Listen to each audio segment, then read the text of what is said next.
Hello दोस्तों, welcome back to our my new blog. कैसे हैं आप सब लोग? आई होप आप लोग अच्छे ही होंगे।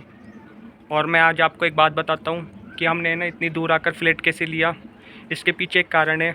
दरअसल हमने ना सिटी में 22 गोदाम से हमने प्लॉट सेल किया है। और प्लॉट सेल करने से पहले ये ना हमें ना घर ढूंढना शुरू कर दिया था, लेकिन हमें कहीं पे घर मिल नहीं पाया। फिर घर सेल करने के बाद है ना हमने ना सांगानेर एयरपोर्ट पर अमित ज्ञान स्कूल के वहाँ पे किराए पे एक मकान लिया। और मकान मालिक का घर भी टच में ही था बिल्कुल। और एक पर्सनल पूरा मकान लिया किराए पे 15,000 रुपये में। और मकान किराए पर लेने के ना 1-2 दिन बाद से ये ना उन्होंने ना घर में इंटरफेयर करना शुरू कर दिया। कभी ये ना कुछ सामान आ रहा है उनका, तो वो घर में इंटरफेयर कर रहे हैं, बिना पूछे ही अंदर आ रहे हैं घर में। ऐसे होता है कि कोई किराए पे है ना घर ले लेता है, तो वो 1 महीने के लिए उनका ही हो गया ना, क्योंकि एडवांस दे दिया हमने 15,000 रुपये। और लेकिन उनकी दादागिरी चल रही है, घर में एंटर हो रहे हैं, कोई छत पे जा रहा है, कोई क्या कर रहा है। और मकान मालिक ने ना हमें इतना परेशान कर दिया कि हमें ना कहीं दूसरा मकान भी नहीं ले सकते थे किराए से, क्योंकि हमारे पास सामान इतना था, तो कहाँ लेकर घूमते इतना सामान हम। तो फिर हमने ना अर्जेंट में ना घर देखने शुरू कर दिए। फिर हमें ना वाटिका में ना फ्लैट पसंद आए, तो फिर हमें ना वो बुक करना पड़ा एंड टाइम पे। और हमने यहाँ पे फ्लैट बुक कर लिया था। और इसी बीच हमारा महीना हो रहा था वहाँ पे 1 महीने का, क्योंकि 1 महीने के हमने 15,000 रुपये दे दिए थे। और फिर मकान मालिक से हमने कहा कि हमें ना 1-2 दिन और रहने के लिए दे दो, तो वो मान गए किसी भी तरीके से। फिर दूसरे दिन ही है ना हमने वो घर खाली कर दिया। और घर खाली करने के बाद है ना उन्होंने क्या किया, हमसे ना मेंटेनेंस के नाम पर है ना 2 दिन के ये ना 10,000 रुपये मांगे उन्होंने। कहा कि है ना हमें ना सैनिटरी फिटिंग करवाएंगे है ना, और दीवारों को पेंट करवाएंगे। और उनकी जो ऊपर की दीवारें थी ना छत की, उनसे ना पपड़ी हटती थी। हमने उनको कहा भी था कि आपका घर है ना गिर सकता है, वो दरारें चल रही है घर में, पुराना कंस्ट्रक्शन था उनका। तो हम सीधे रह गए। और पापा मम्मी ने कहा दे देते इन भिखारियों को पैसे, भगवान देखेगा इन लोगों को। और आसपास के लोगों ने बताऊँ क्या कहा कि ना इन लोगों के पास है ना खाने को एक टाइम पे है ना रोटी भी नहीं थी। और ये मकान वाली की औरत है ना झाड़ू पोछा लगाने जाती थी, और वहाँ से ना कुछ भी बर्तन चोर के ले आती थी। और ऐसे इनका घर का गुजारा चलता था।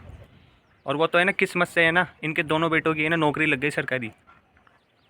और उसके बाद तो है ना इनका है ना क्या नाम से केमिकल लोचा हो गया दिमाग में, और पैसों का ऐसे भूत सवार हो गया, बिल्कुल लालच आ गया पैसों का। और आसपास के लोगों से भी बातचीत नहीं करते हैं, अपने आप को पता नहीं क्या समझते हैं लाड साहब। बोलो इन मादर चोद साले। और मीणा ही थे वो लोग। और वो तो मैं ब्लॉग में नाम नहीं ले रहा, क्योंकि है ना मेरे को घर वाले मना कर रखे कि क्या बदनाम करे ऐसे लोगों को, भगवान देखेंगे इनको। और जब उसकी ना लाठी पड़ती है ना तो सारी अक्ल ठिकाने आ जाती है, याद रखना ये बात। और वो तो हम सीधे साधे लोग थे। अगर कोई और होता ना, और तुम लोग 2 दिन के इतने पैसे मांगते उनसे, तो ऐसी रेल बनाते तुम्हारी, तो तुम्हें नानी याद आ जाती तुम्हारी। चलो कोई ना, छोड़ो ऐसी बातों को और आगे बढ़ते हैं।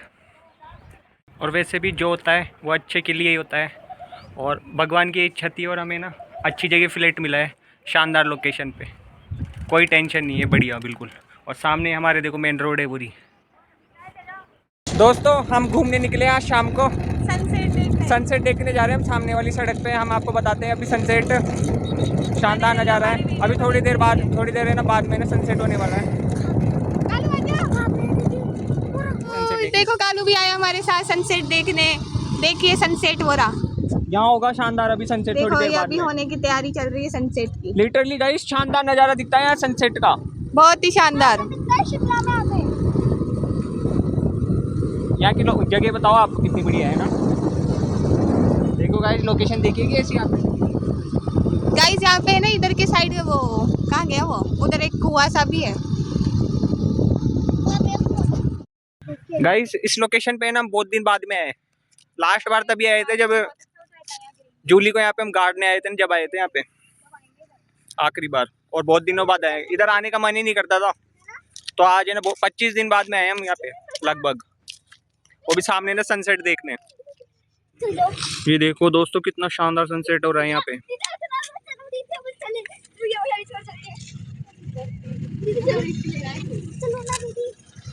हैं मैंने सुना तुम मुझे छोड़ के जा रहे हो हैं? कोई ना, मेरा कालू है ना, हम दोनों ही बोते आ जाएंगे तुमसे पहले। हाँ जाओ तुम तो जाओ। अच्छा, और हमारा प्लान बताऊं क्या है? तेरे को यहीं छोड़ के जाने क्या, क्यों तन्नू? हाँ। अब तू सूसू करेगा। ये कालू के पता नहीं क्या हो गया, बीच बीच में सूसू करता जा रहा है। Bye bye. Bye bye bye. अरे कमीनो, मुझे छोड़ के कहाँ जा रहे हो? दोस्तों मुझे काम पे लगा दिया है, कह रहे हैं कि हमारी फोटो खींचो सनसेट के साथ में। अब मैं ब्लॉगिंग करूँ या है ना इनकी फोटो खींचूं? चलो कोई ना, आज इनकी फोटो ही खींच देता हूँ मैं बढ़िया सी सनसेट के साथ। दोस्तों तन्नू आज बना रही है नमकीन में प्याज और टमाटर डालकर, बढ़िया बना रही है नमकीन को मस्त। देखो इसमें नींबू भी डाल दिया है मैंने, इससे ना इसमें टेस्ट बहुत अच्छा आता है। आप लोगों को भी ट्राई करना चाहिए। जब आपको भूख लगे तो आप ऐसे चाट बना के खा सकते हो, बहुत अच्छी लगती है। Yummy yummy tasty tasty.